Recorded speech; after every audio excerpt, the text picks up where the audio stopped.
Let's do this. All right, I will record this. I'm Please ask the recording. host to give me. You're recording? Oh, you're recording. I'm recording. Do we record a podcast? Let's do it. Let's do it, Alma. How's it going? Oh, it's going so well. It is going so well. I'm in St. Louis, visiting my sister, my brother-in-law, the little adorable baby. Fantastic. So yeah, it's been a good time. How are you? I'm good. I'm here in sunny Los Angeles and excited to talk to you about abusive supervision. Oh gosh. The juxtaposition of those two was just a little wow. That was a lot. Sunny. Not really. It's Los funny. Angeles. We'll get into it. But what I'm really excited to talk to you about is like, there's a I wish I'd looked this up in advance because you would appreciate this. But there is a line in Psalms that says something along the lines of like, first you have to like avoid doing negative things, and only then can you like do positive things. I know it in Hebrew, right? It's like avoid the negative and then do positive, right? So like it's funny because when we think about like how people thrive in the workplace and how we create workplaces where people just love their work and are successful and all that, I think sometimes it's also important to think about like, okay, but what are the impediments? What are the things that might get in their way of doing that? Yeah. So I think in a way that's what we're going to talk about today. That's what we're kind of going to do. That reminds me. One major one, yeah. That kudos to you for actually like thinking of the Psalm. Like that's fascinating that you tied it in. It also reminds me of there's a great coach who works specifically on helping leaders practice active listening, and she says that the first place she always starts is like any old person can basically rattle off a list of what you need to do in order to be an active listener.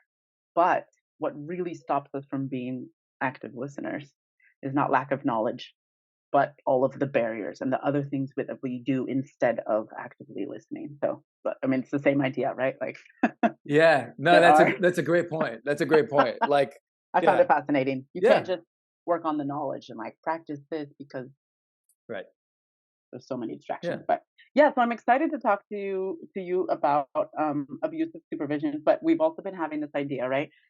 Of so abusive supervision was important, is an interesting topic for you because you've recently been studying it, and we've been playing around with this idea of going back to starting this master's degree program, because we were told to write essays, especially Stephen.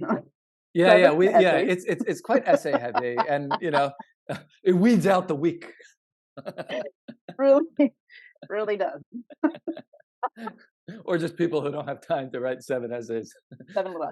Now, to be fair, some of the essays are like 300 or 400 words, which you could argue is like a short blog. But okay, fine.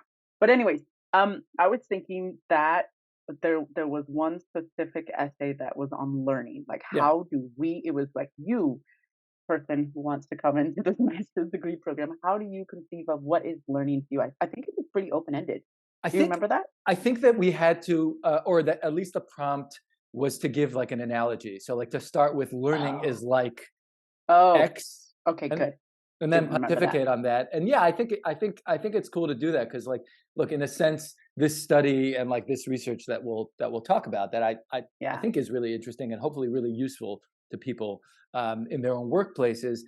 In many ways, is like the culmination, at least for me and for many of us, because it's like part of our capstone project. It's the culmination of our learning as part of this master's program. And so, I think it would be fun to go back and look at these essays. Honestly, it's probably a little embarrassing. I haven't looked at this in about 2 years. I'm Tuli, can we have a conversation here? A bit from 2020. Was this 2020 that you wrote it? 2020, Tuli? 2020, or maybe it was like 2019. No, it was 2020. Yes, it was 2020. Okay. Yeah. So would you do us the honor of reading aloud? Okay, dramatic reading. A dramatic reading of Tuli from 2020 coming into this master's degree program. Okay. Drum roll. Here goes. I really have not looked at this, so I'm preparing for the. I'll do it too, and okay. so we can be embarrassed together. Okay. Here we go. Learning is like making a return trip to a foreign city, but this time being shown around by a local.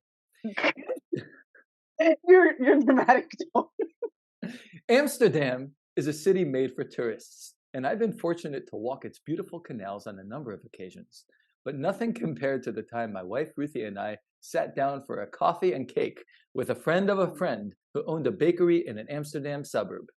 Over that one cup of coffee, Marissa told us about squatter culture in Amsterdam and local politics and gave us a lesson in language and culture. We emerged back into the beautiful streets of Amsterdam with much deeper appreciation of the city and its inhabitants. That experience gave us a deeper understanding of the world. In my own life, the good learning experiences that come to mind have in some way brought new enlightenment to a familiar topic. Is that not what philosophy of empiricism teaches? What? Okay. That one can only imagine something that is in some way experienced. Good learning builds on what we already know. Oh, I know what I was referring to. Okay. Lightning bolt moments of epiphany are most often the result of a lot of learning. And when those moments teach us something deeper about the world, they are magical. In college, my professor, Labe Littman, exemplified this. Each class built on the previous one. Each scientific study built on the one we learned the week before. As a result, I found myself in a constant state of discovery and emerged from his class with a deeper understanding of the world. When learning is done right, it is engaging, exciting, and interesting. Learning is about gaining perspective and deepening your understanding of people and the world, like being shown around a city you've been to before, but this time, guided by a local. The end. Round of applause, everyone. Can you hear the snaps? I cannot hear the snaps, though. Dang it. Okay, first of all, my biggest takeaway from that is philosophy of empiricism. Yeah. Isn't that what it's all about? Can you explain what that? I like the analogy, Tuli. I want you to know that. Thank you. And it's very fitting now that I know you that you used travel. Like I'm a travel analogy. Yeah. Good. So what's philosophy of empiricism? So I think that what I was referring to, and I don't remember if this is something that I read in the works of Maimonides, the famed medieval Jewish scholar, or in the works of Judah Halevi, who is also a famed medieval Jewish scholar. But they talk, and this is there's. I'm not a philosopher, so I don't know this well, but but like there's this analogy of like you can't really conceive of something that is brand new, that is out of nothing, right? You can only conceive, like you can only create new information based on things that you already know, right? In other words, I have to know something in order to know something else. Okay. Right? So like to make associations. Exactly. Like okay. I can conceive of an elephant who flies because I know that an elephant is a thing and I know that birds are a thing too. And I can combine those two things in my brain to create a flying elephant, right? Okay. But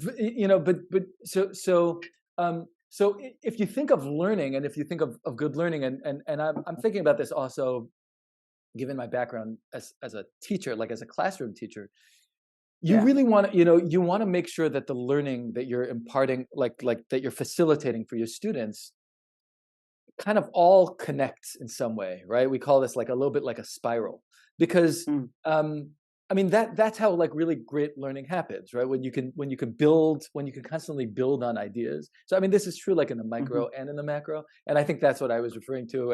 And I probably at the time knew this idea and did some frantic Googling to figure out that it's called philosophy of empiricism. Because I don't think that was a term that I would have known unless I was reading something specifically beforehand. Because when I just read that, I was like, what was I talking about? But now I know this idea. Yeah. So. Oh, that was so good. Now, of course, your dramatic tone, I don't. I wouldn't mind rehearing it with a serious tone, but I told you I have to do. This was a dramatic reading, and of course this was me compensating for the slight insecurity that I feel reading something aloud that I wrote so long ago that I don't. So yeah. Okay. Well, thank you for doing that and being vulnerable first. Let's do mine. I'm ready. Go ahead, Alma. I have also not read this, so this is also April 2020, Alma. A version of myself, like most people in a quarantine. Oh wow, yeah, newly quarantined. Newly quarantined. I was brand spanking new at being quarantined. And I also want to say that there is a visual element. I say so. Okay, I'm gonna describe it, but basically it has to do with. 1 second, I will describe it for those of you who are not there. But you're also sharing your watching screen. This. So hey, so I'm sharing my screen. So yeah, feel free to get on YouTube and watch us if you're listening to the podcast. I mean, these visuals, they are. No, I'm kidding. They're not to die for. They are. Okay, they are the colors of my brand because at this point, I'm an independent consultant, and so there's a little bit of nice kind of like magic-y, smoky. It's got a 3D effect, right, with different colors, and then at the bottom there's more. Look at that. So cool. It's different colors. So there's like blue, turquoise, blue, purple, and then my logo. So I will stop sharing now, and now let's do it. Let's read this. I'm not gonna. No, wait. Let's see. I'm trying to decide if I look at you or don't look at you, Tuli, while I read. It's all good. Just I wasn't able to. Oh gosh! All right. I had to look at my screen. So, anyway. Me. All right. Learning is like breathing new air. Oh gosh. All right. Learning is like breathing new air. I was in the middle of one of the most challenging projects of my career to date. One crisp Bogota afternoon, I was sipping a flat white at my favorite coffee shop and productively procrastinating by perusing articles about teamwork online. I came across a New York Times article by Charles Duhigg, What Google Learned from Its Quest to Build a Perfect Team. My post-lunch weariness forgotten, I felt a new surge of energy as I devoured the article. Oh, I remember this moment. This was the first time I learned of the concept of psychological safety, and it was already changing my life. My eyes opened wider, reading faster and faster. My body leaned in, trying to get closer to the idea, and my thoughts raced as my brain made connections between this new information and my current challenges. A sweeping feeling came over me, like the happiness of a child triumphantly finding that final missing piece to his puzzle. Most of all, I remember my breathing. It had changed completely. As I sat back in my chair and reflected on the possibilities psychological safety had opened up for my work and projects, my lungs slowly took in batches of excited, new air. I was exhaling the tangled mess of my unresolved challenges and breathing in the newly discovered possibilities. Learning is like breathing new air, filling your lungs with the freshness of a different perspective, a truth uncovered, a path newly opened. It's the deep, sudden breath and the inadvertent step back you take the moment you encounter beauty and complexity together. I once heard a neuroscientist affirm, deep learning is always transformational. Every time I learn something or get to witness someone learn, I notice that first deep breath, the first step towards true transformation. Alma, that is fantastic. That is so well written. That was great. That was so great. Wow. That was so good. I forgot about this. That was and so I forgot good. About the breath. Thank you. I hope that you can link the text to that in the show notes and just post it on LinkedIn because this is something people should read. That's great. Very well done. Oh my gosh, thank you. I must give a shout out to a dear friend and excellent editor, Kelly Burdica.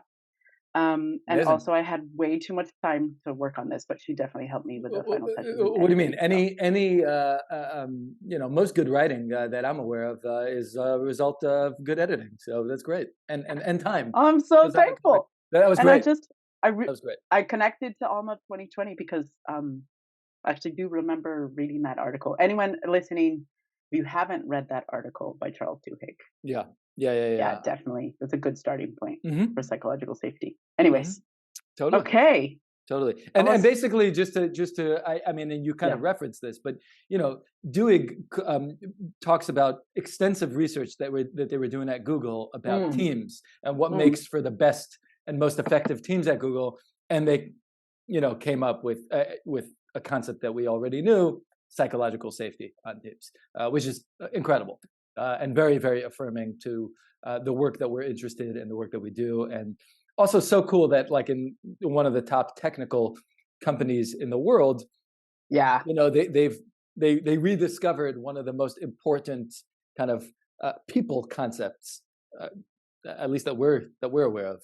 It really is. Yeah. It was called Project Aristotle. Yeah. Very great project. So fantastic. Anyways, very cool. Thank you for sharing that, Alma. You're welcome. Thank you for sharing that. That was fun and a little nerve-wracking because I really didn't know what I was going to find. No, it was beautifully written. Very, very, very nicely done. Thank you. So learning. All right. So let's talk. Can we talk a little bit about your learning journey and how it kind of? I don't know if it's fair to say that it culminates in the research that you just finished a week and a half ago. But if you could bring us to that point and kind of how you got into why you started studying abusive supervision, starting from the Amsterdam story, that journey. I think it's interesting because, I think putting it in the context of like, what I was talking of whatever I called it, but basically this idea of like, you're learning things based on other things that you already know. And I think that to take that idea a little bit further, I came into graduate school with a certain frame of mind, a certain frame of reference. Mm-hmm. And even though I've certainly expanded my horizons, but in a way, I stayed with that frame of reference and that framing for my learning throughout my time in graduate school. And some of my classmates had different, or probably each of them had slightly different frames of references. So mine was, I am interested in the well-being of people at work. Simple as that. Now, of course, that's a broad statement. That's a very broad statement. Right. That's truly what I'm interested in. So each class that I took in grad school, whether it be a class that's devoted to organizational change or a class that's more focused on kind of learning and stuff like that, for me, it was always in the context of, okay, how do I, and you could see this in like the essays that I wrote, okay, what does this mean for the well-being of human beings that go into a workplace every single day? How do they experience this, right? That was constantly my concern. So in a way, even though you're right, doing research and the research that I ended up doing on organizational culture and the way that managers treat their employees in the workplace, it's not like a precise culmination of like every single class in grad school. But in a way, it was a chance to kind of dive deeply and do specific research on one specific topic that is still in this framework of, okay, the well-being of people at work. Yeah. Does that make sense? But yes, it does. But of so many, I mean, like you said, it's such a broad topic, the well-being of people at work. Why that path? And as opposed to others? Because then there are many ways that you could. Okay, so like what specifically got you on the path of abusive supervision? Why this idea of like abusive supervision? Okay, so I'll first say like, okay, so my study was about basically I was looking at the culture in an organization and like I said, and how managers treat their employees and got to abusive supervision, which I'll explain a little bit more precisely in a second. Okay. But the way I arrived there really is because when I was, you're basically asked at a certain point in our program, right, at MSLOC, you're asked, okay, what do you want to study for your capstone project, right? And some of us have like had lists like throughout the program because we're told to think about this. Yeah. And I had some ideas, but I knew my starting point was not very specific. It was, I want to study something about the well-being of people at work, and so that was really my frame of reference. And what ended up happening is that in conversations with like mostly colleagues, friends, and, even some family members, it became clear to me that before we can like really talk about like people thriving at work or the well-being of people at work, there are certain very, very clear impediments to that happening. And one thing that people brought up over and over again, this is even before like I dove into the literature, just from conversations and from thinking about my own experiences, is who's your manager, right? Like who is your manager at work has so much to do with your experience at work. I mean, and in my personal experience, that has been true in both ways, right? I've had incredible people that I've worked for that have made my work life amazing, because they're people I admire, they're people I learn from, they're people that empower me, right? And so you go to work loving that. But then I've also had negative experiences, and lots of people unfortunately do, right? So then I started looking at that literature, and that's when I came up with this or learned about this construct called abusive supervision, which sounds very, very intense, right? Basically, right. And it is, right? To abuse is very intense and is very terrible. But of course, it's on a continuum, right? And this is the idea of like, okay, is your boss acting in a negative way towards you or towards their subordinate? But this is not talking about obviously physical behavior. That's a whole other thing. But like, are they belittling? Are they being passive aggressive? Are they doing all sorts of things, and to what degree, right? So this is measured on a continuum. So together with my advisors, I figured, okay, this is an interesting way to study exactly how managers are treating their employees. Not necessarily that I was interested in the worst of managers, but I was interested in looking at this on a continuum. And then, kind of the other part of my interest is the culture in an organization. And I was curious, well, what is the relationship between these two things, right? What is the relationship between the way a manager treats their employees and the organization, like the macro environment in which they act? And so one way that I explained kind of my research question is, if I have, take boss A, who is a wonderful boss, and boss A, she works in company A, right? And then take boss B, who's not a wonderful boss, right? And she works in company B. And what happens if boss B and boss A switch places? Boss B, who is the terrible boss, now works in company A, and boss A, who's the wonderful boss, now works in company B. Will their behavior be any different?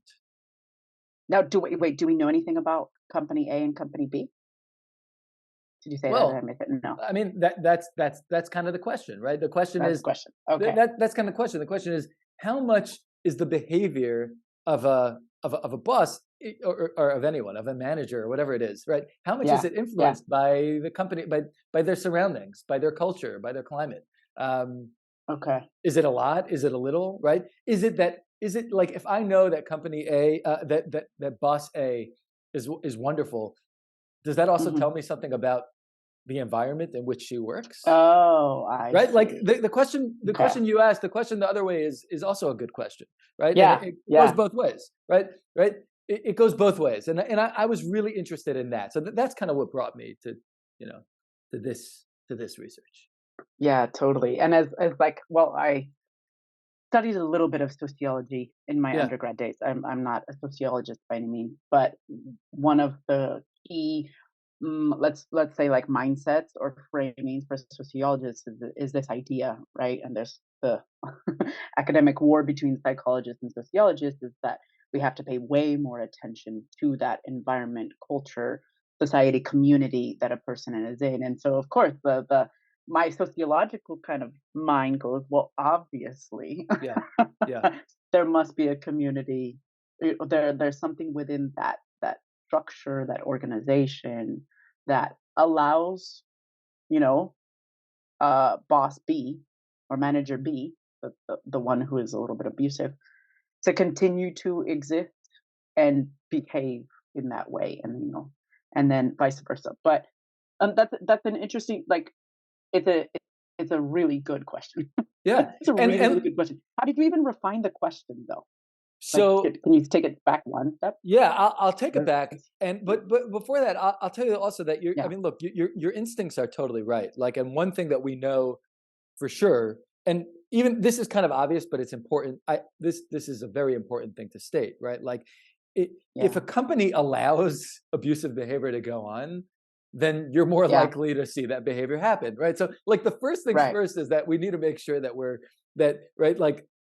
that a company does not tolerate behavior like that, right? So and that's true. We know that in the research, and there's a this is confirmed by a meta-analysis, by a study of studies that shows that basically in environments where bad behavior is like just goes unpunished or unchecked, then that's it breeds more to happen. So, but this will answer your other question also, which is, okay, so what did I do to refine that? So I found information like that, but then I wondered, what about less obvious things in the environment? That's the thing. Like passive aggressiveness, like, for example. In my work as a consultant, when I talk about like the communication continuum and like, passiveness, aggressiveness on the two extremes. And then there's that thing called passive aggressiveness and how it can really play with your head and it's very hard to pinpoint. Then I think about that because it's in the long term, it's very, very damaging, right? But it's very hard to pinpoint and therefore hard to give feedback on because you can kind of, and the better you get at it. But anyways, keep going. No, I think that's a great point, right? Because the point you're making is that even in an organization that specifically does not allow for like overtly negative behavior, there are all sorts of other ways that bosses can or that people just can act negatively towards each other. And I'm specifically thinking about, again, managers and their subordinates, their employees, right? There are all sorts of ways. And so I wondered, again, without getting like too technical about like what the literature says, but like there are reasons to maybe suspect that in organization that where things are in general fair, where there's like a sense of fairness. Your baseline. Got it. Yeah, like in the literature, this is called like justice, where there's procedural justice, right? There are other, meaning the processes. I understand why, my colleagues have been hired to do the work that they do. Yeah. I understand how people get paid here, how and why people make a certain amount of a certain amount of money. That reminds me. Yeah.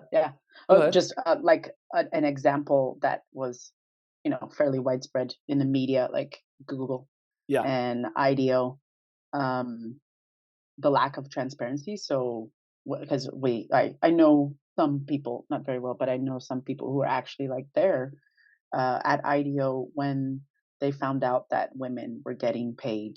I think this is like 5 or 6 years ago. Women were getting paid significantly less than their male counterparts in the same exact, level and role, and all of this like coming to light, and it's just the upheaval and the fact that there was no transparency. And this has happened with quite a few big companies. And even though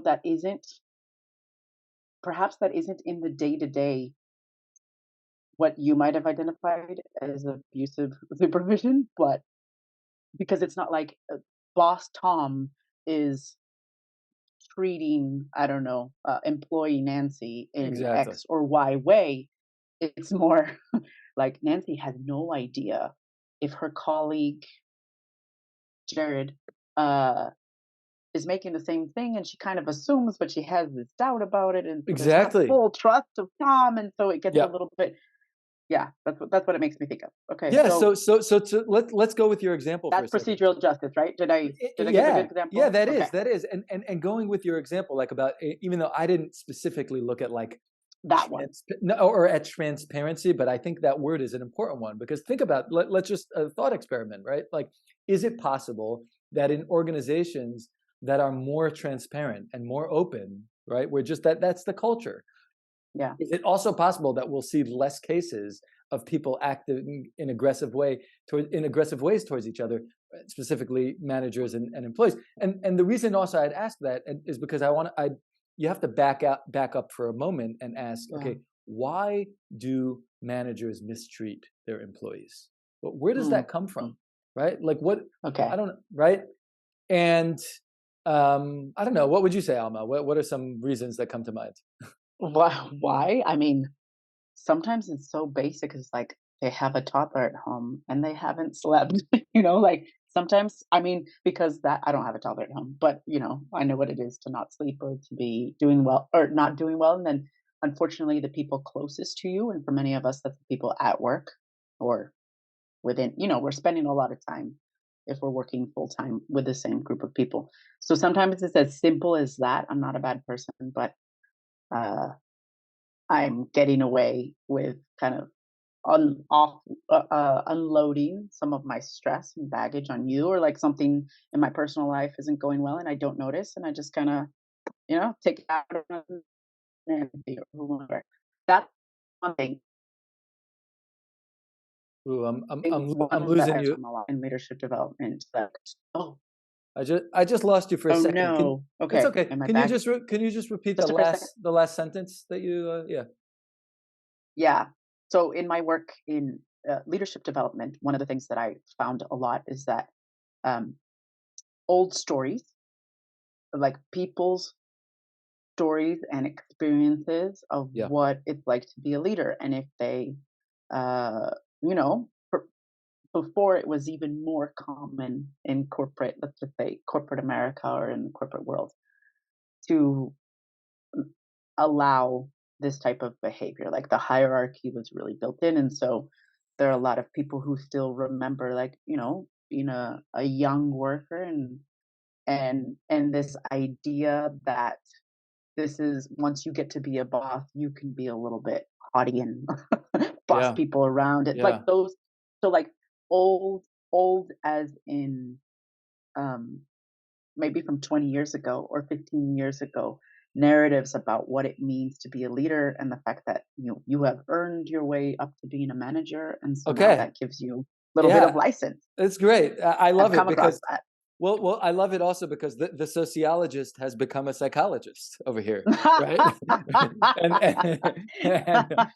Yes. and you're right. And you remind me, one of my favorite studies that I came across is some of the best studies are just simple and elegant. And this is out of the University of Wisconsin in Minnesota. And they basically ran a study and showed that the quality of sleep that a manager Oh gets gosh. the night before is going to predict how abusive they are towards their subordinates the next day.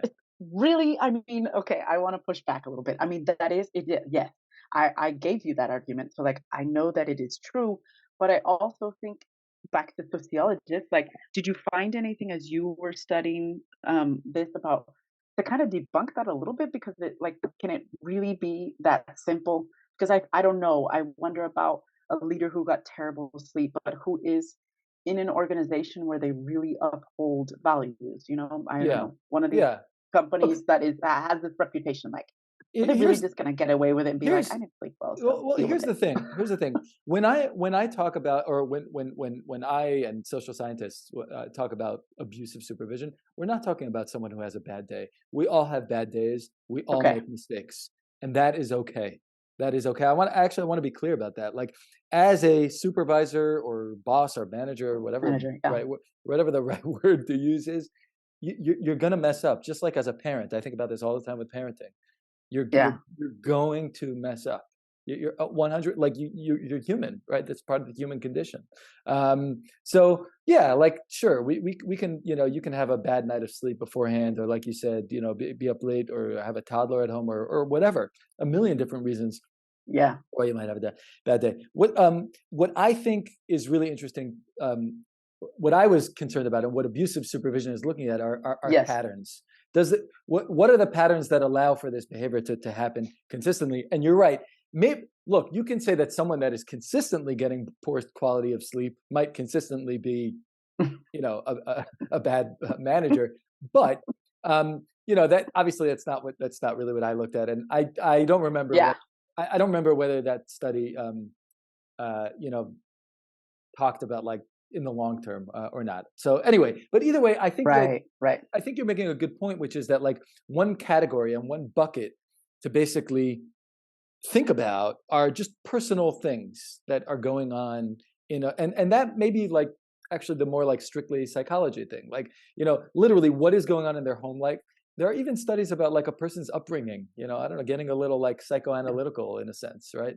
But or Yeah, of course. yeah, or like, what did they learn about management? Like, how are they treated? Maybe they just think that this exactly. is the way to, right? Maybe they just think it. What were the models? Yeah. Yeah, what were the models they right? had? Yeah, yeah, and all these things are actually like these are really, really important, right? And at the same time, I'm still left with the question: if you take boss A and move them to company B, and boss B, right? Like, but how much or does the environment around the person doesn't make any difference? Yes, right? and I think, no, and I love that you did this, and I know we've talked about this a little bit a few times, and so I had a conversation with a friend who's actually in my community of faith, so it's not from our learning community per se, but it basically what you're talking about here right now, because you're not just looking at like, why do humans sometimes have, why are they sometimes abusive as leaders? Well, there are many, many, many ways to approach that question, right? But I like that you are bringing in this element of like, what happens if, or what is the role of the organization or the culture within that? Because I think this does go back to, at the core, if we're thinking in practical terms, if for a practitioner who's just like, God, tell me how to deal with this, right? The it's what is a good way to approach this? Do I focus more on coaching, so like the individuals, and make sure all the leaders are like, let's say I'm a CHRO, right? Yeah. Does this mean that I have my learning and development team like really beef up our mentoring and coaching? Right. That way we can kind of annihilate abusive supervision in our organization. Or, Tuli, do we get in some incredible organizational designers in here and work on org effectiveness and like make sure that our system is set up? So and if we like go down another layer and just kind of simplify, we're talking about, is it the system, right, or is it the individual? And I think anyone who's listened to us knows by now that we're kind of that it is both and. But I love that you're playing with this idea of like, okay, how much of the structure and the organization and everything that's set up within an organization, because that also means like how people are rewarded and what is rewarded and how people are promoted and who gets promoted, and all of these questions within a whole system that is an organization, and then the complexity of the individual. But I think for the CHRO or the chief of staff or someone at that type of position listening, like it, you kind of want to know, but do we focus more of my attention on the coaching type of solutions, just make sure there are no manager Bs in my organization, or like, will I still be screwed because we need an organization that is like organization A, right? That like everything is lined up and flowing so that people will be the best versions of themselves while at work. That's right. It's system thinking versus individual things. So where are you leaning on that spectrum now, and like how has your thinking changed about that root question as you studied? Yeah, I mean, look, I still I agree with everything you just said. Like, and of course, and it's a both and, right? Like Albert Bandura, who's a very well known psychologist. I think he could be classified as a social psychologist, but I could be totally wrong. Either way, very well known psychologist out of Stanford, and he had this thing called social learning theory, and he's not the only one to kind of say this, but like in a sense, like the bridge. And I don't know, if you said you don't know much about sociology, even though I think you know a lot, I really don't know anything about sociology. But like I think that like social psychologists are probably like the bridge between psychology and sociology. And social learning theory is this idea of like a person's behavior is about their own inner psychology. So all those things that we talked about, plus the environment that they're in, equals behavior, right? So and like that's a thing that like one of my kind of big heroes, Kurt Lewin, talked about with group dynamics, right? And this idea of like, okay, it's true that I am my own person, that you are your own person, that we have agency, that we have autonomy. Hopefully, we can make choices. I don't know. We could talk about free will in a different podcast, but right. But philosophy with Tuli and Alma. but right, but it's also true and that it, a lot of the way we behave depends on the group around us. So I think that, like, I would say that it depends. Like, for, in your example, for for a CHRO, or for any organizational leader that's thinking about this issue. Like, first of all, it depends. Like, how large is your organization?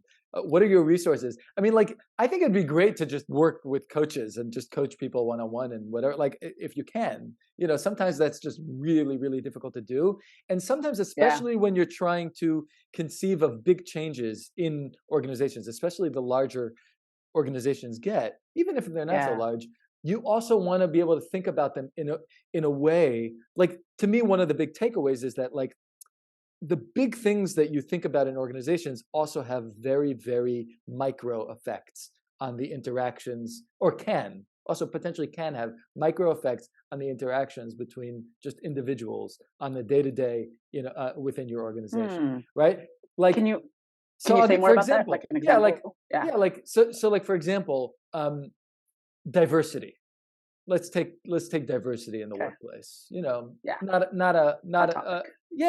Actually not an easy thing to truly achieve, even though maybe on the one hand, on the other hand, actually, like, it's something that now we have a lot of ways to track, and hopefully we're getting a lot better at in the workplace.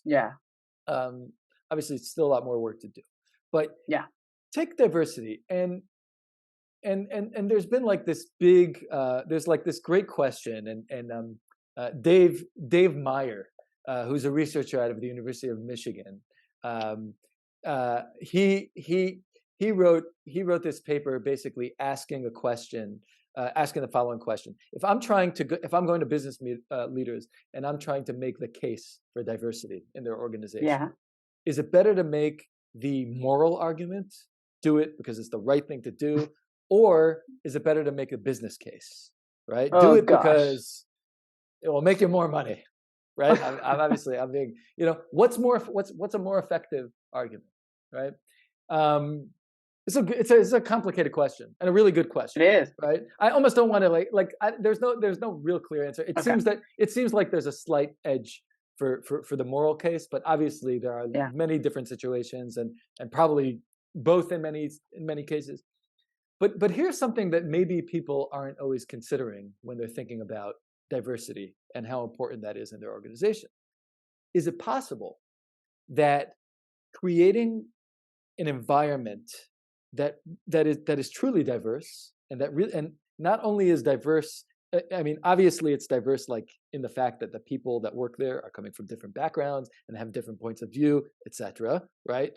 That's obvious, but also, like, really, really values that, right? So hopefully that's seen in, like, their literature and their leadership and who has a voice, and, like, all these things that that make a place truly diverse, right? Or truly inclusive, right? Maybe one thing that we don't think about is that, like, when you have an organization that really values that, it's also going to have an impact on the way that managers treat their employees in their everyday interactions. Because maybe in a place where diversity is such a value, that affects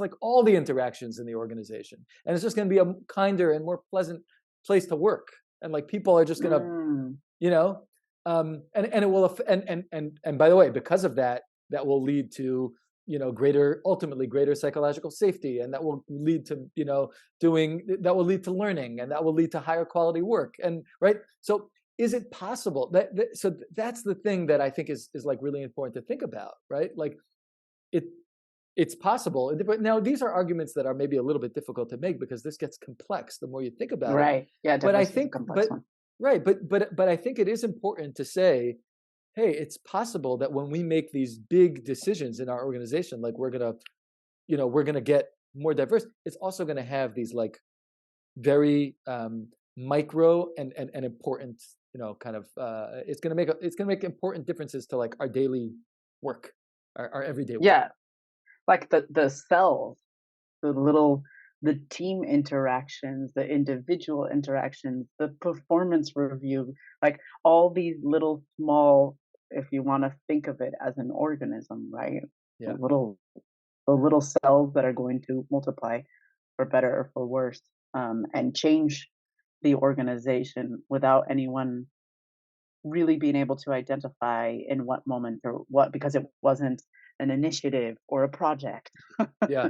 Yeah. But the little, so that's what you're talking about, like the micro interactions that in the day to day end up having an Exactly. impact. Exactly. Exactly. Okay. And I'll tell you one other thing. I think that like another big takeaway for me is that, and this goes back to your previous question about like how, again, or our conversation about the micro and the Yeah. macro in the organization. Yeah.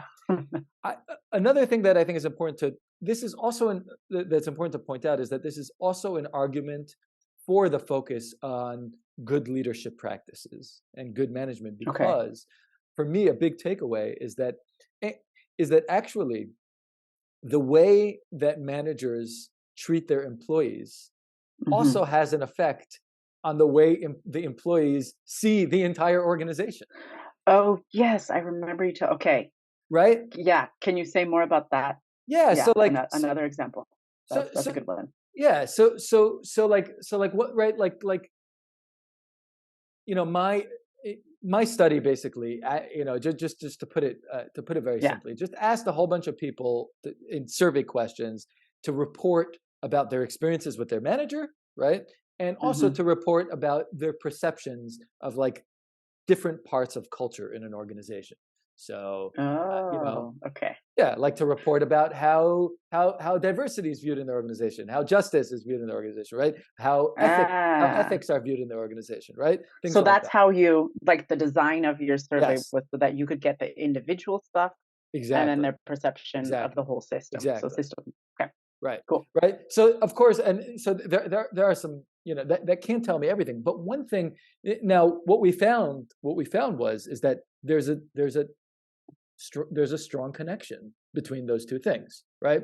There's a strong Which two connection. things? So The system and the individual? exactly. Yeah. There's a strong connection between the way people report being treated by their managers and between their perceptions of the organization. So, for example, if people report that their organization is more diverse or more focused on diversity, has a diverse climate or diverse culture, Yeah.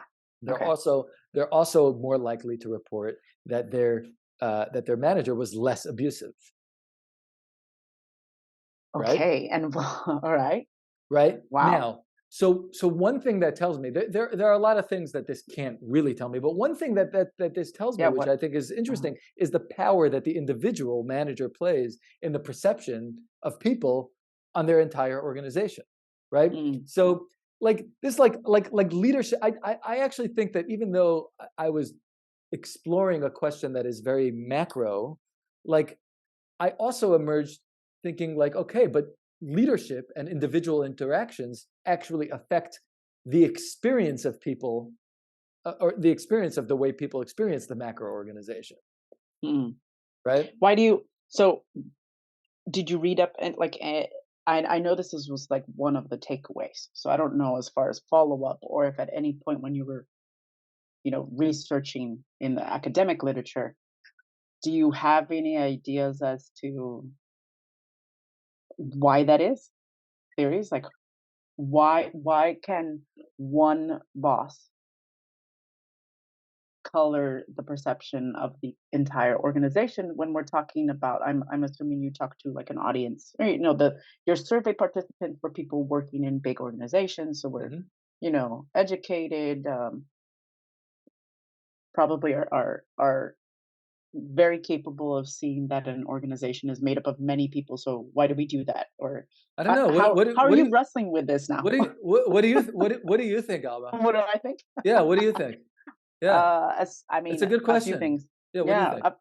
A few things come to mind. I was thinking of the cognitive bias of the halo effect, the reverse halo effect that is made up, that doesn't exist. There might be a name for it, but basically, the halo effect is the one about like when we like someone, we tend to like just as a person, as a human being. So like our friends, right? if they're good looking, they must also be smart. Yes, that thing, right? Or and if they are kind, then they must also be good at cooking. Right. And if someone asked me, like, "Hey, is Tuli? Do you think Tuli would be good at hosting a party?" Honestly, I've never seen you host a party, Tuli, but I'm gonna assume, of course, he'd be great because he's Tuli.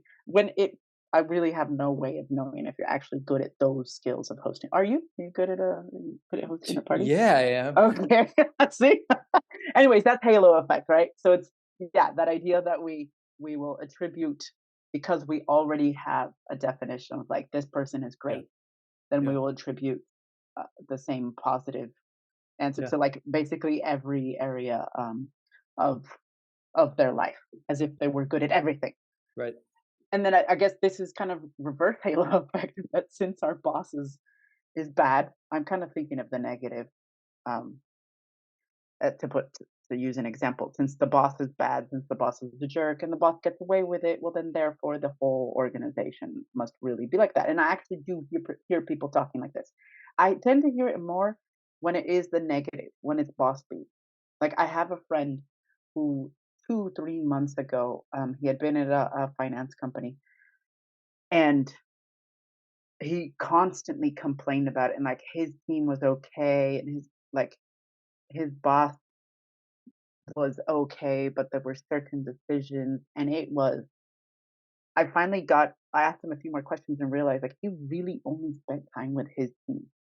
Right. Right. Which means the leadership that he had the most exposure to was this particular manager. Right. Yeah.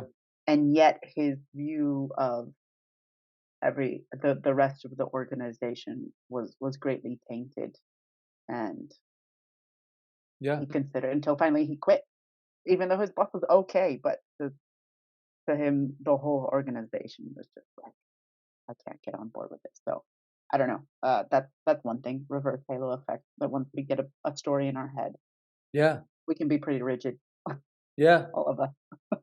Yeah, no, I think that's a good idea. I think that's really interesting. Look, there are different kinds of things that you might want to think about when you think about culture and maybe how they're related. So I think that like I'll give you another kind of example of something that we looked at, and maybe just another way to think about this. So we also looked at like, what is like in organizations where success has a lot to do with how you do compared to your colleagues. So kind of inner competition, that are very competitive, but not because we're competitive with our competitors, not because Coca-Cola is competitive with competition. Internal competition, right? So like law firm, like sure. What types of maybe sales teams, different sales teams, like there's so many organizations where like they want to who brought in the most money, who how many deals did you close compared to your colleagues on the team, how many I think that it was Jack Welch, the now infamous CEO of GE, who had this kind of idea of like the bottom, every year he would basically fire the bottom 10% of performers I don't think I knew this. Across GE. The bottom 10% were out. And so that bred like a lot of like inner competition of like, how am I doing compared to everyone else in here? So that would be a good example of like of an organization that had some pretty intense inner competition. And again, I don't know. I know very little about the inner workings at GE, but I would imagine that in certain parts of that organization, I actually now might be able to make a educated guess that there were probably some high levels of abusive supervision. I mean, knowing what we know now, that's not surprising. But sorry, go ahead. No, just to clarify, the kind of takeaway you have here, I want to make sure I understand it right, is that in organizations where there is more internal competition, because the way the system is set up, there are also There are higher levels of abusive supervision.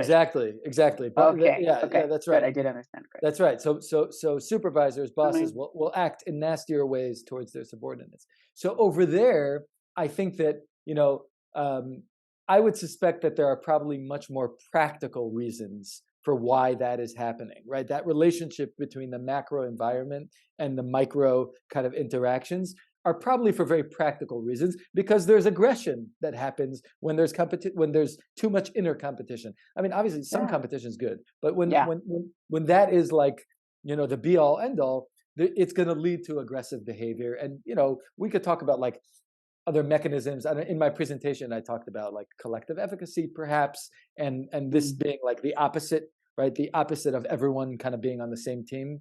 And so you're trying to kind of get to one destination as an organization, right? You're trying, you all have the same goal in a sense, but actually, really, you're not getting towards that goal because you're trying to compete with one another. And so that in itself might breed a lot of frustration that also can, in certain situations, result in people acting nasty towards each other. Yeah, your job could be on the line. So exactly, right. Your job can be on the line. So that's an example where I think there are some very practical reasons for why the macro environment interacts with the micro. Whereas some of our examples before, I think like some of what you said of like perhaps some sort of, a narrative that we tell ourselves, or a reverse halo effect, right? Some sort of perception that we get might be more likely explanations of like the relationship between something like, general fairness. Well, fairness, I don't know, that might also breed aggression. But is this place ethical? Is this place diverse, etc.? Right? The relationship there might be a little bit more, based on like our own human psychology in some way. Yeah. I think we could zoom in a little bit more on this idea of like systems, organizations that are set up to reward the high performers and punish the low performers. Because there are a lot of authors out there in the business world and academics as well who have studied this phenomenon. From what I understand, and listeners can correct me. Someone can fact check this if you like. But from what I understand, especially like in the 70s and 80s, I wasn't really around much. Okay. But in the 70s and 80s, and even into the 90s, there was this idea, if you remember, like the primary philosophy around how to do good business, right? And in the corporate West, let's call it, was very competitive in nature. And yes, there was like competing with your market. So like if you know about like Michael Porter and competitive business advantage and all of this, that was focused on competing like with your competitors. Coca-Cola competing with Pepsi, and it's Nike competing with Adidas, and etc. But it also happened on the inside because you also had to keep shareholders happy, right? And there was this kind of like there's a one of my favorite New Yorker cartoons is this man. Have you seen this one? I'm not sure. Man. Okay. It's a man in a suit that is all torn up, like a business suit that's all torn up. And he's around a campfire with 3 little kids, right?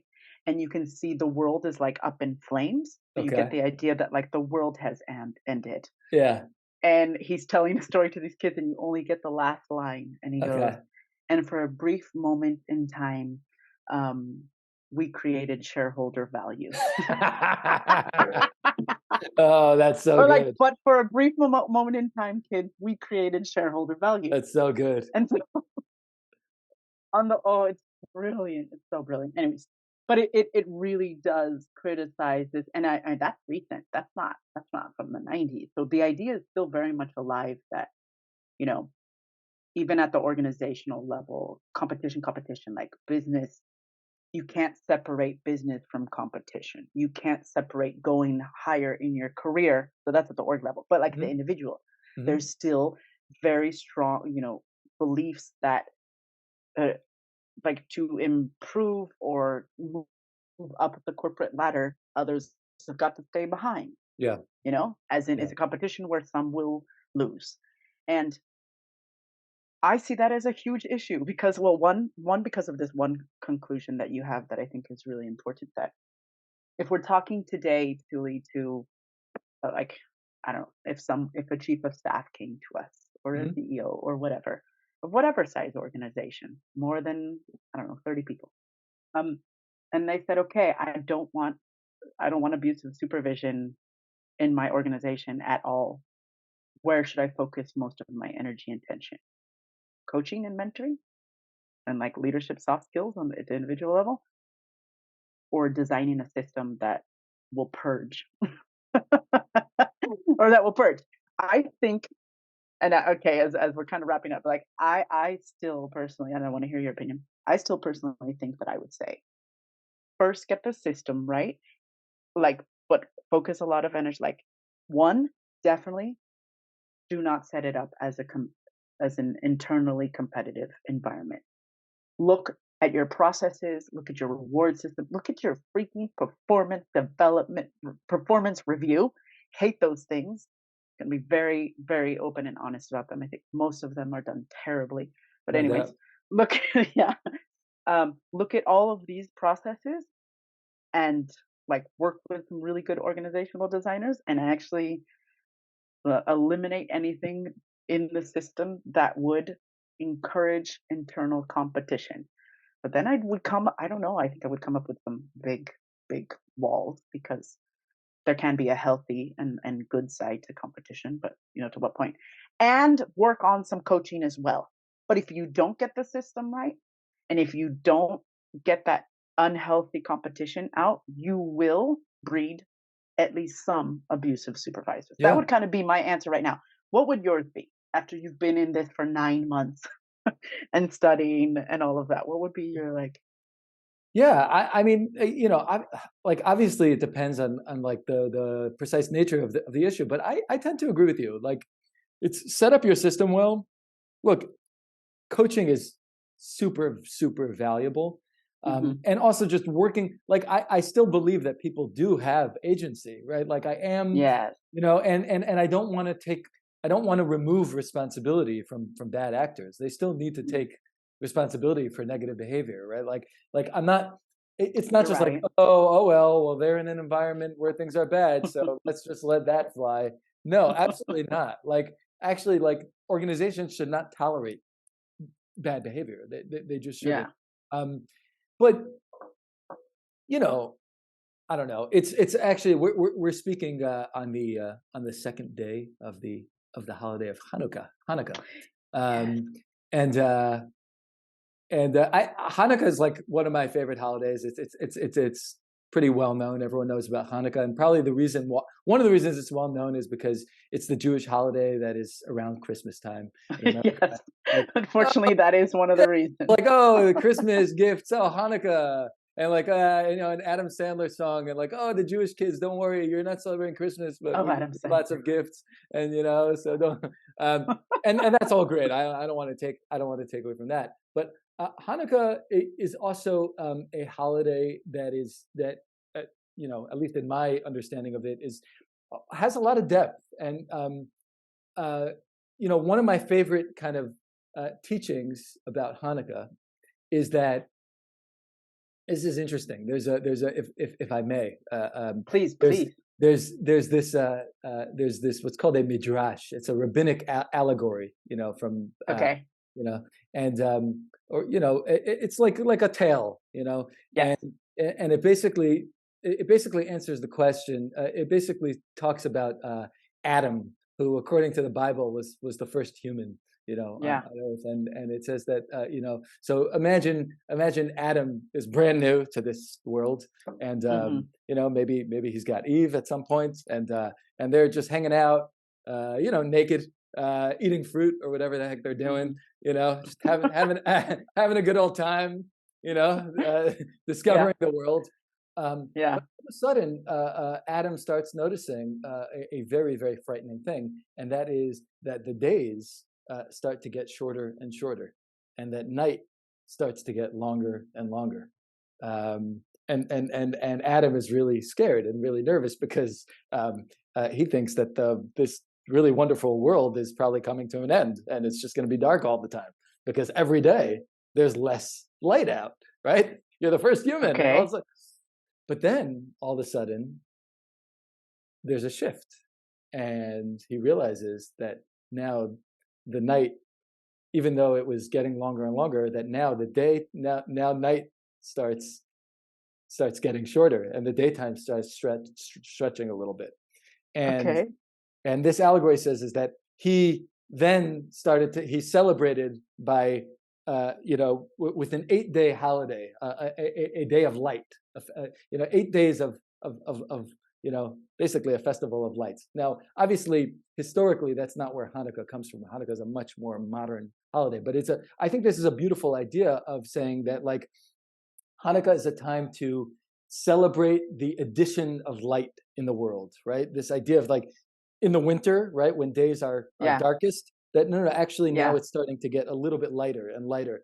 And there was a great teacher who lived at the who lived in the early 1900s. His name was Abraham Isaac Cook. He was the first chief rabbi of Israel, and he wrote that the truly righteous people are not those that are not those that do something to eliminate darkness, but rather they add light. That their way of eliminating darkness is by adding light. By adding light. And so this is a way of saying that, like, at the end of the day, I think our jobs in the workplace, right, and our jobs it's about how can we add more light, both on a system level. What can we do to just add more goodness, and on an individual level, what can we do to provide tools for you to thrive, to be better, to influence more.